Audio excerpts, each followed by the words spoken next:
Assalamualaikum warahmatullahi wabarakatuh. Alhamdulillahirabbil alamin wa bihi nasta'inu ala umuri dunya waddin wassalatu wassalamu ala asrofil anbiya'i wal mursalin wa ala alihi wa sahbihi ajmain amma ba'd. Oke, teman-teman, berjumpa lagi dalam minggu ini ya. Kita akan membahas materi selanjutnya setelah kita memahami tentang pengukuran penilaian dan evaluasi, kemudian juga model-model evaluasi. Nah, sekarang kita akan semakin mengerucut. Nah, kita yang pertama akan membahas terkait pengukuran ranah kognitif hasil belajar. Ya, jadi yang akan kita bahas, kalau teman-teman pernah mengingat mata kuliah sebelumnya, biasanya disampaikan dalam ilmu pendidikan, itu ada namanya taksonomi Bloom. Nah, di dalam taksonomi Bloom itu mencetuskan ada tiga ranah atau tiga domain, yaitu kognitif, afektif, dan psikomotorik. Ya, nah kita akan mengurainya satu persatu. Pertemuan ini adalah kognitif, minggu depan afektif, minggu selanjutnya adalah tentang psikomotorik. Di mana tiga ranah ini di dalam kurikulum 2013 itu dimasukkan di dalam kompetensi inti. Ya, yang dulu itu hanya kebanyakan penilaian itu pada ranah kognitifnya saja, seperti adanya ujian nasional hanya ranah kognitif, kemudian psikomotorik ada tapi tidak begitu berpengaruh. Nah, di dalam K13 itu sikap pun juga dinilai, itu di dalam KI1 yaitu sikap sosial sikap spiritual, kemudian KI2 sikap sosial, KI3 pengetahuan, dan KI4 adalah keterampilan. Oke, sebelum kita membahas lebih detail tentang pengukuran kognitif ini, kita awali berdoa ya. Rabbi zidni ilma warzuqni fahma amin ya rabbal alamin. Oke, teman-teman, langsung saja saya sampaikan terkait mata kuliah hari ini terkait pengukuran ranah kognitif hasil belajar ya. Nanti bisa sambil diamati ya di sini ya. Jadi, pengukuran ranah kognitif hasil belajar itu kita akan membahas tentang bagaimana kita mengukur ranah kognitif. Kemarin bahwasanya kalau mengukur itu identik dengan kuantitatif ya, angka. Jadi kita akan mengangkakan dulu sebelum dimasukkan dalam penilaian. Nah, kita kembali tadi saya singgung sedikit bahwasanya taksonomi. Taksonomi itu biasa dikenal dengan, kalau teman-teman pernah belajar, kalau anak IPA biasanya ya, atau mungkin di IPA SMP ya, itu akan ada namanya taksonomi, klasifikasi, taksonomi makhluk hidup. Nah, ini kita dalam taksonomi pendidikan itu juga ada klasifikasi yang dicetuskan oleh seorang tokoh psikolog yaitu Benjamin S. Bloom ya, bersama muridnya ada Engelhardt, Fars, Hill, dan Cadwell pada tahun 1956 itu mencetuskan ada tiga domain. Nah, ini pun juga diperbaiki ya. Jadi dievaluasi, kemudian sempat disempurnakan pada tahun 1964 1971 dari tiga ranah ini, yaitu kognitif, afektif, dan psikomotorik. Nah, apa isinya? Nah, nanti akan kita bahas satu persatu. Yang pertama, kognitif. Kognitif itu dalam pencetusannya oleh Benjamin S. Bloom tadi, itu mencetuskan ada 6 domain atau 6 tingkatan. Ya, yaitu C1, C2, C3, C4, C5, dan C6. C itu dari kata kognitif ya. Jadi kognitif 1, kognitif 2, kognitif 3, kognitif 4, kognitif 5, kognitif 6. Yang pertama kali dicetuskan adalah pengetahuan sebagai C1, pemahaman sebagai C2, penerapan sebagai C3, analisis sebagai C4, sintesis sebagai C5, dan evaluasi sebagai C6. Itu ketika awal. Pengetahuan itu berarti terkait dengan mengetahui. Ya, jadi nanti yang saya bahas detail lebih ke revisinya. Kemudian memahami pemahaman. Ya. Kemudian penerapan. Analisis itu mengurai sebab akibat. Sintesis itu menyimpulkan, evaluasi itu menilai. Jadi urutan ini adalah berdasarkan urutan kemampuan peserta didik dari kemampuan yang paling dasar sampai kemampuan yang paling tinggi. Jadi bertahap. Anak itu tidak mungkin dia bisa langsung mengevaluasi. Itu kalau dalam teorinya yang awal seperti itu. Kemudian pada tahun 2001 ya, taksonomi Bloom ini mengalami revisi yang direvisi oleh salah satu muridnya ya dalam sebuah karyanya A Taxonomy for Learning, Teaching and Assessing, a Revision of Bloom's Taxonomy of Educational Objectives yang dikeluarkan oleh Lauren W. Anderson dan David R. Cadwell. Tadi Cadwell kan terlibat dalam penyusunan yang awal ya. Nah, alasannya kenapa? Kenapa kok direvisi? Kenapa nggak menggunakan yang itu? Nah, setelah diadakan perkembangan penerapan kan ya, berjalannya waktu disempurnakan. Nah, itu menemukan adanya kebutuhan pengetahuan-pengetahuan dan pemikiran baru dalam sebuah kerangka kategorisasi tujuan pendidikan. Jadi arahnya pada tujuan pendidikan. Tujuan pendidikan itu kan bukan membuat anak punya apa, tapi membuat anak itu bisa apa. Makanya di dalam taksonomi Bloom yang lama itu berupa kata benda, pengetahuan, pemahaman, penerapan, analisis, sintesis, evaluasi itu kan kata benda. Sedangkan tujuan pembelajaran itu adalah anak bisa apa, jadi harus berupa kata kerja. Sehingga tujuan pendidikan yang awalnya itu dalam level kognitif ini berupa kata benda itu dialihkan menjadi kata kerja. Sehingga pada 2001 ini dicetuskanlah yang namanya taksonomi revisi, yaitu mulai dari C1 dirubah dari pengetahuan menjadi mengingat,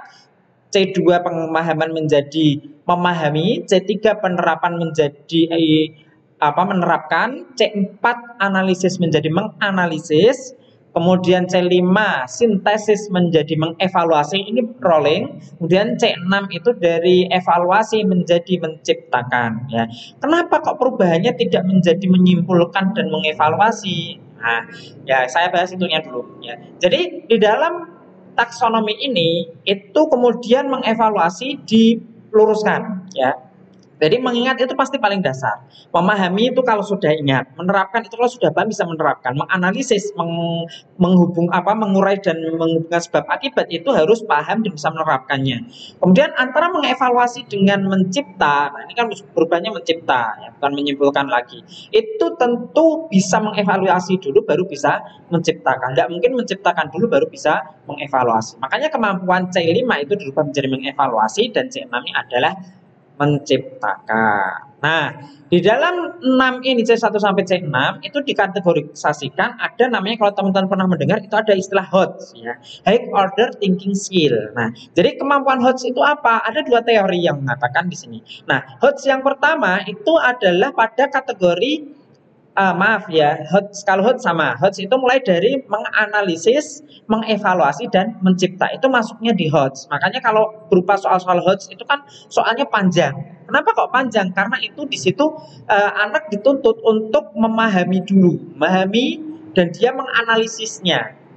Jadi harus paham dulu baru dia bisa menganalisis. Nah, biasanya soal-soal panjang itu kan kemampuan menganalisis diutamakan. Nah, kemudian HOTS ini juga merangsang anak sampai mengevaluasi dan sampai dengan menciptakan. Sehingga di dalam HOTS ini itu ada 3 level tertinggi, yaitu C4, C5, dan C6. Kemudian ada LOTS, Low Order Thinking Skill, yaitu mengingat, memahami, dan menerapkan. Nah, ada teori yang lain mengatakan LOTS itu hanya mengingat. Kalau memahami dan menerapkan itu masuknya di dalam MODS atau Middle Order Thinking Skill.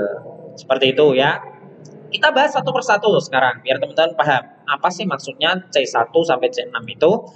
Nah, mengingat. Nah, mengingat itu adalah kemampuan yang paling dasar, ya. Mengingat itu berarti merecall, mengulang kembali, mengingat kembali, ya.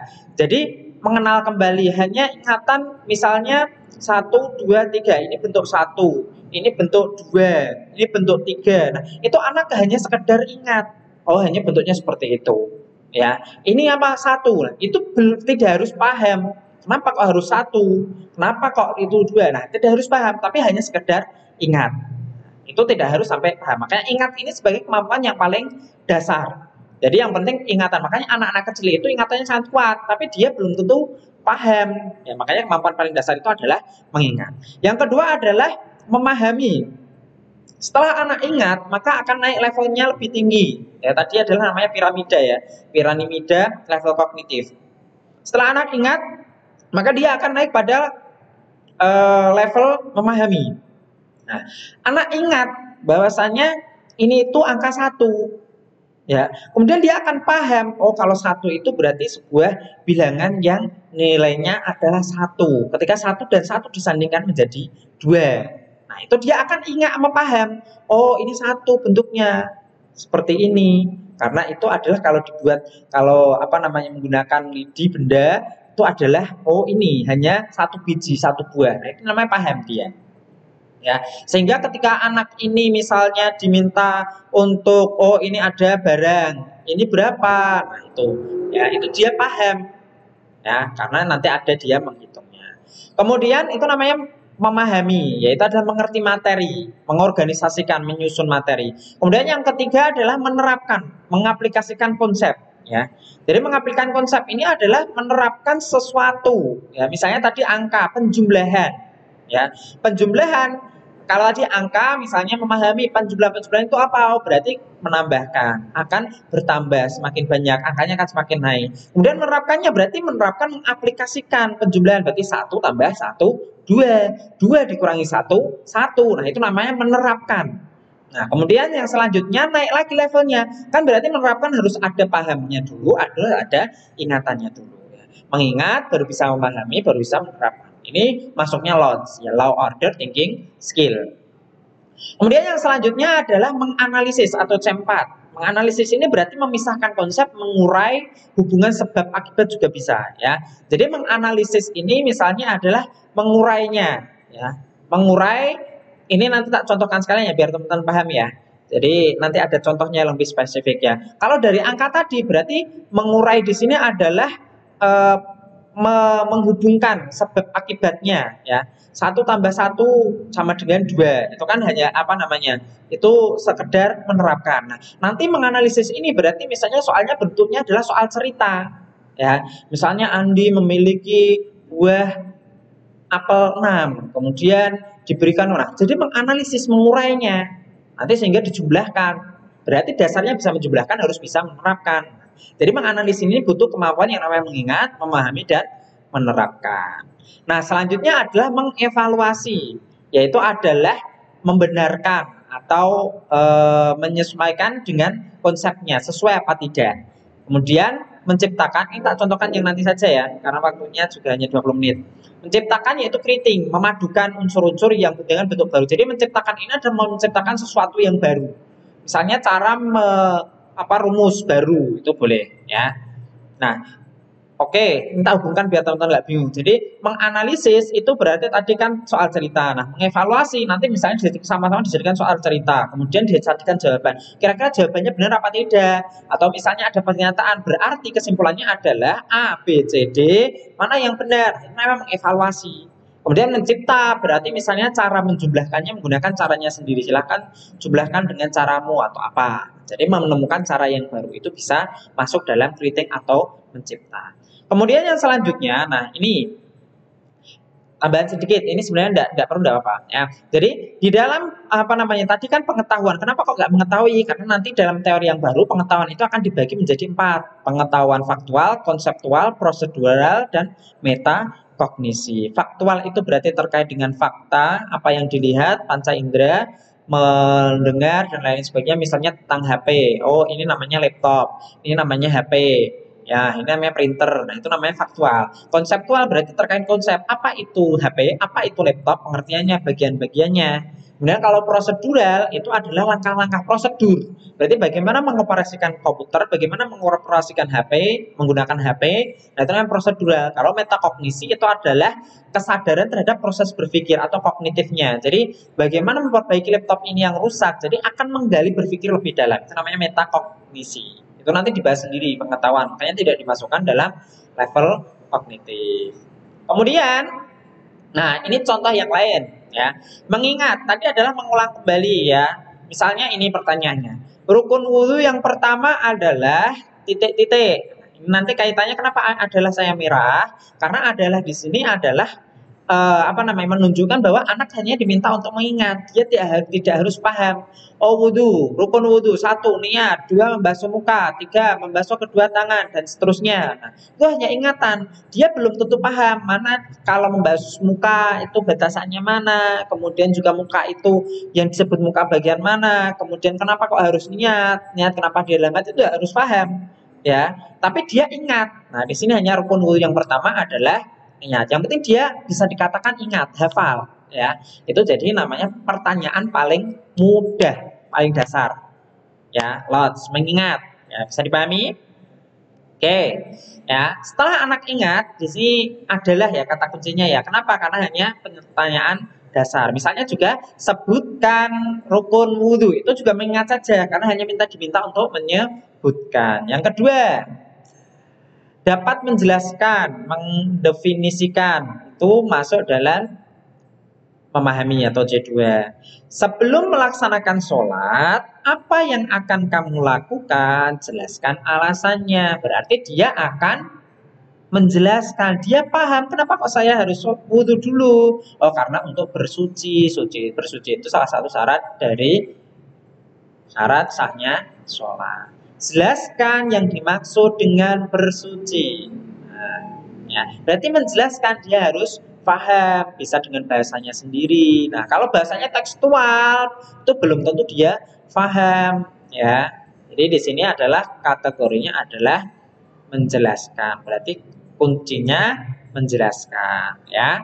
Kemudian selanjutnya menerapkan. Menerapkan berarti mengaplikasikan, ya, memberi contoh.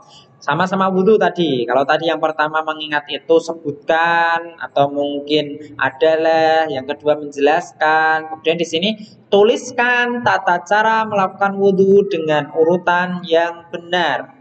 Jadi diminta untuk menuliskan tata cara, ya. Pak, bedanya dengan kalau diminta untuk praktek apa? Nah, nanti bisa berupa tugas, ya. Tapi kalau kognitif itu lebih ke pemikiran, makanya bisa diminta untuk menuliskan tata cara melakukan wudhu yang benar, ya. Kalau hanya rukun itu kan hanya 1, 2, 3. Nah, tapi kalau ini tata cara wudhu, pertama saya membasuh tangan, kemudian saya berkumur-kumur. Nah, itu jadi disampaikan dia dengan bahasanya sendiri. Itu tata cara, ya. Di atasnya level faham karena sudah pengaplikasian serta mencontohkan. Yang selanjutnya itu adalah menganalisis, jadi mengurai sebab akibat. Di sini masih kaitannya dengan wudhu. Ketika kamu telah berwudhu, kemudian menunggu waktu sholat duhur di musola dan kamu tertidur di musola, bagaimana tindakanmu? Jelaskan alasannya. Berarti dia harus paham, harus ingat tentang yang membatalkan wudhu. Oh, tidur itu salah satu hal yang membatalkan wudhu, berarti menyebabkan wudhunya batal, berarti dia harus wudhu lagi. Nah, ini adalah kemampuan menganalisis. Jadi ada kasuistiknya, ya. Jadi juga penerapan, levelnya di atasnya penerapan karena dia menjelaskan alasannya juga, sebab akibatnya. Nah, kemudian selanjutnya mengevaluasi. Mengevaluasi di sini adalah menilai, membenarkan, membandingkan antara teori dengan yang realitanya seperti apa, sesuai apa tidak.